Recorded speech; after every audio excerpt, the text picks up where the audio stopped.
नमस्ते दोस्तों, स्वागत है आपका मेरे चैनल लर्न इंडिया पर।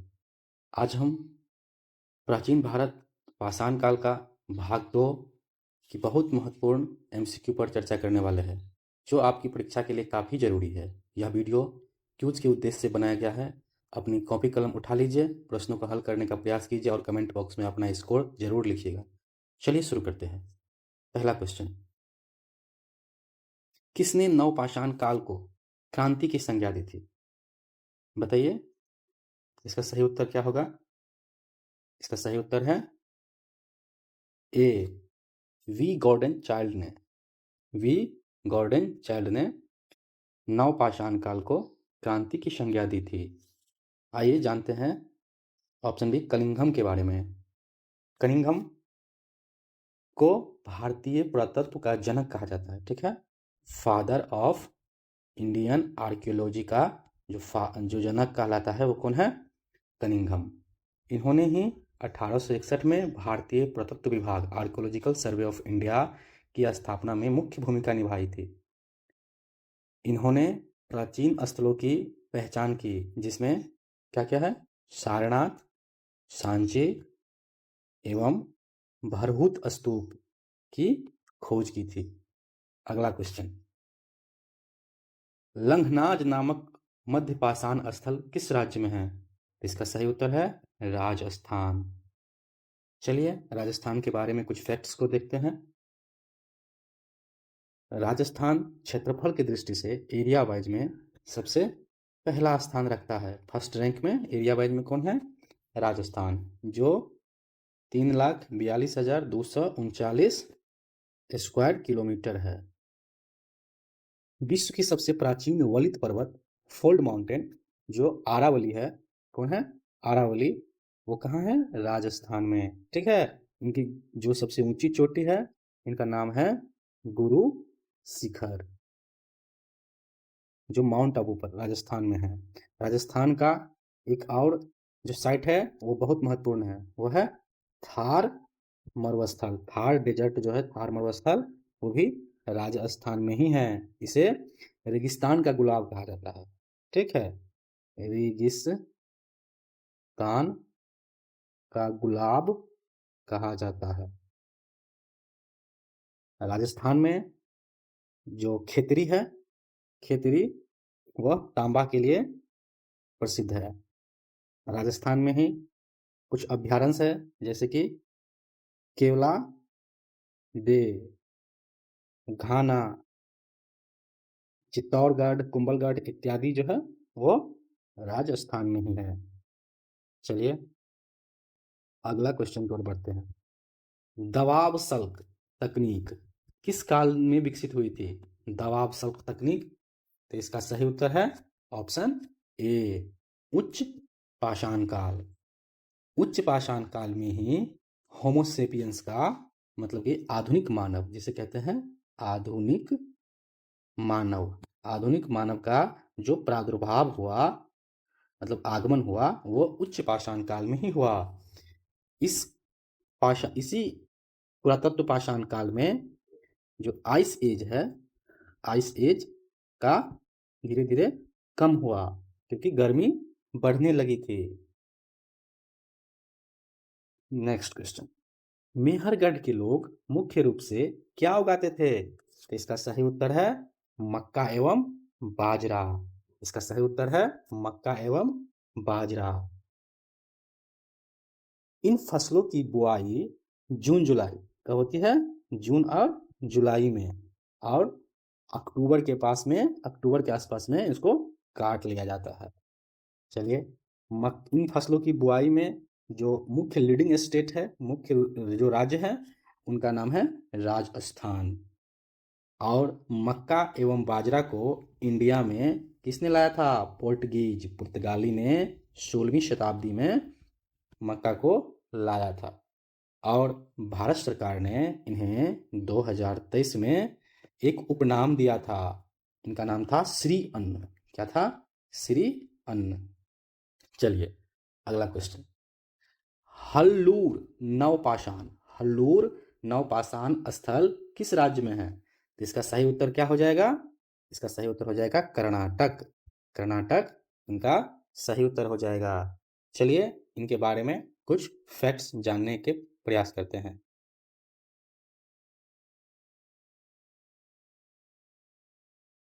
हल्लूर कर्नाटक के हावेरी जिले में तुंगभद्रा नदी के किनारे एक महत्वपूर्ण पुरातात्विक स्थल है। हल्लूर जो कहां पर है? हावेरी जिले में तुंगभद्रा नदी के तट पर है। ठीक है, चलिए चलते हैं अगला क्वेश्चन पर। पुरा पाषाण काल, पुरा पाषाण काल को कितने उपभागों में बांटा गया है? इसका सही उत्तर है ऑप्शन बी, 3 भागों में इनको बांटा गया है। कौन कौन भाग है? निम्न पाषाण काल, कौन है? निम्न पाषाण काल, लोअर पैलियोलिथिक, और मध्य पाषाण काल, middle Palaeolithic, and upper Palaeolithic, उच्च पाषाण काल, जिसमें ही मानव का उदय हुआ। जो उच्च पाषाण काल था उसी में भी मानव का आविर्भाव हुआ, उदय हुआ। अगला क्वेश्चन, दाओजली हेडिंग नामक स्थल कहाँ स्थित है? दाओजली हेडिंग, इसका सही उत्तर है ऑप्शन ए। ठीक है, चलिए इनके बारे में भी कुछ फैक्ट्स जोड़ने का प्रयास करते हैं। असम की दीमा हसाओ पहाड़ियों में ब्रह्मपुत्र घाटी के पास एक महत्वपूर्ण नवपाषाणकालिक पुरास्थल है। ओके, चलिए असम की राजधानी कहाँ है ये कमेंट बॉक्स में आप लोग बताएंगे। चलिए इसके साथ साथ इस चारों ऑप्शन का जो आंसर है वो आप लोग कमेंट बॉक्स में बताएंगे कि राजधानी कहाँ है। नेक्स्ट क्वेश्चन, भीमबेटका, भीमबेटका में सर्वाधिक किस पशु का अंकन मिलता है? इसका सही उत्तर क्या हो जाएगा? ऑप्शन बी, हिरन का। सही उत्तर इस ऑप्शन हो जाएगा ऑप्शन बी, हिरन का सर्वाधिक संख्या में अंकन मिलता है। और भीमबेटका का जो लोकेशन है वो रायसेन डिस्ट्रिक्ट इन मध्य प्रदेश। इसका जो खोज किया गया था ये 1957 में श्रीधर श्रीधर वाकनकर ने की थी। ठीक है,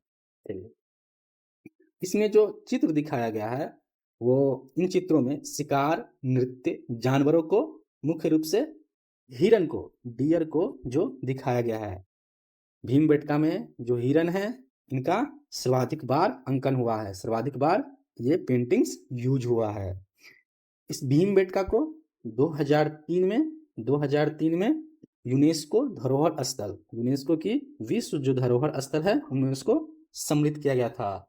और इसमें मुख्य रूप से जो भीमबेटका में जो पेंटिंग हो रहा था उस पेंटिंग में जो कलर इस्तेमाल हो रहा था वो red and white. Next question,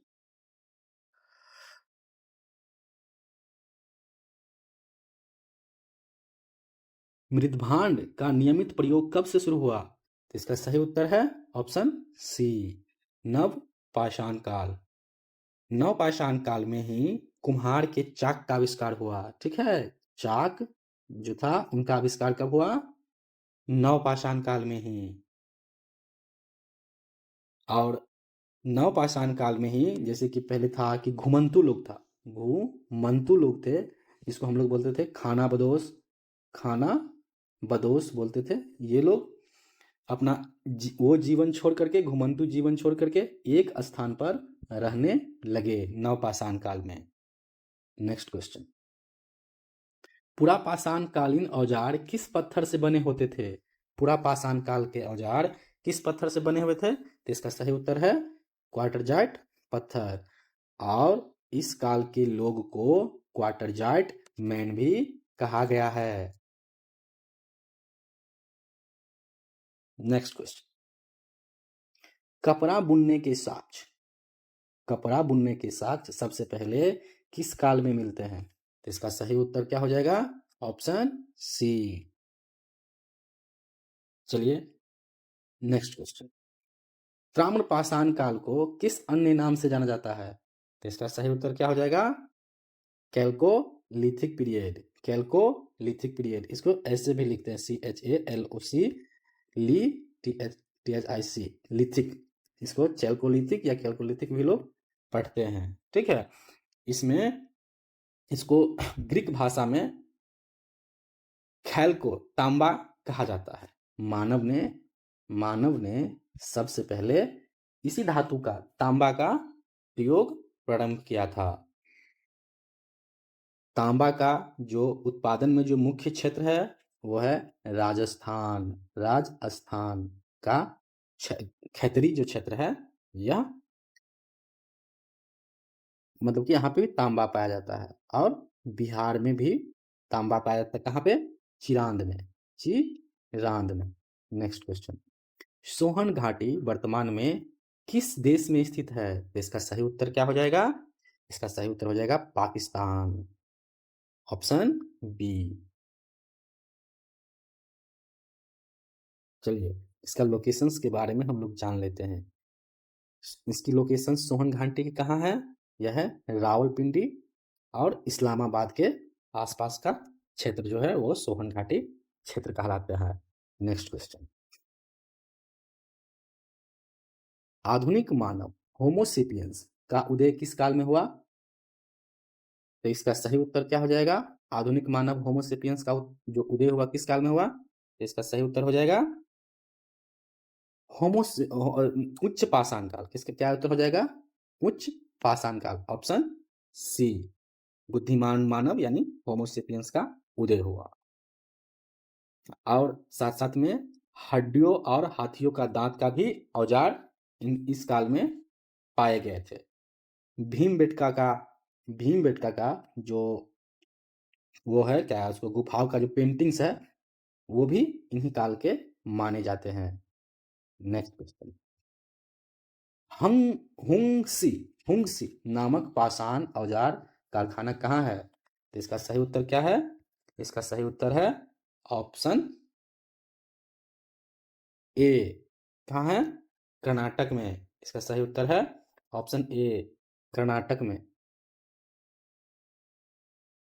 इनका जो यहाँ पे जो नदियाँ पाया जाता है वो नदी कौन कौन सी है? कावेरी और कृष्णा। इनका जो लोक नृत्य है यह है यक्षगान, करघा, कुनीता, ये सब इनका लोक नृत्य है। इनका जो पर्यटन स्थल है वो हम्पी, मुख्य रूप से हम्पी जो कर्नाटक में है। चलिए अगला क्वेश्चंस पर चलते हैं। आहार और कायथा संस्कृति का संबंध किससे है? तो इसका सही उत्तर क्या है? तो इसका सही उत्तर है ऑप्शन ए, ताम्रपाषाण काल। ताम्रपाषाण काल को बोलते हैं चैल्कोलिथिक पीरियड। ठीक है, चलिए अगला क्वेश्चन पर चलते हैं। महापाषाण काल, मेगालिथ्स मुख्य रूप से कहाँ पाए गए हैं? इसका सही उत्तर है ऑप्शन बी, दक्षिण भारत में। मेगालिथ का जो पाया जाता है वो कहाँ पाया जाता है? दक्षिण भारत में।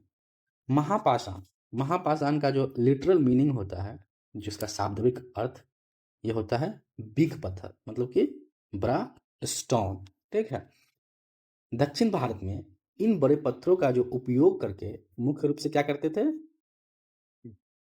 कब्र में दफनाते थे। जो वो शव होता था, शव को बड़े पत्थर से ढक दिया जाता था। नेक्स्ट क्वेश्चन, किस स्थान पर मानव के साथ कुत्ते को दफनाने का प्रमाण मिलता है? इसका सही उत्तर क्या है?